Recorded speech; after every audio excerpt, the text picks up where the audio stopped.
Non l'hanno mai digerita, ma adesso, a distanza di 3 anni dall'entrata in vigore, la tassa di soggiorno rischia di diventare un boomerang. La denuncia arriva da Confturismo Veneto dei padiglioni della Fiera dell'Alto Adriatico di Caorle. A fronte di annunciati investimenti per il turismo, i sindaci si sono infatti limitati a sistemare strade o peggio ripianare buchi di bilancio.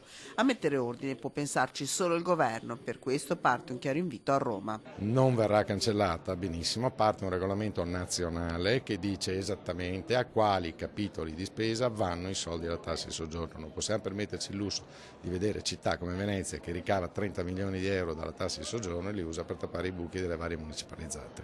Il rischio è concreto: se il turista italiano è abituato a pagare tasse vane, non così per uno straniero. Il rischio che si corre qual è?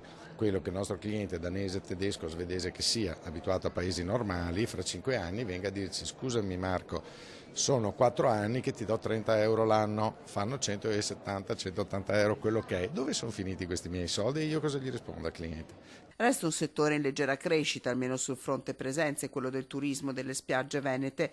Unico dato negativo: gli alberghi di Chioggia, a farla parte del Leone, con le 13.500 presenze, ci pensa come sempre Jesolo. Il 2014, partito con un anticipo di primavera, si annuncia in chiaroscuro. Fermo il mercato italiano, la speranza è rappresentata dagli stranieri. Paesi in lingua tedesca, diciamo Germania e Austria, fanno la parte del Leone, però con grande attenzione a tutti i mercati, chiamiamoli emergenti, cioè nazioni come la Polonia da 40 milioni di abitanti non si possono dimenticare. Interessante il mercato russo, quello della Repubblica Ceca e in generale l'Est.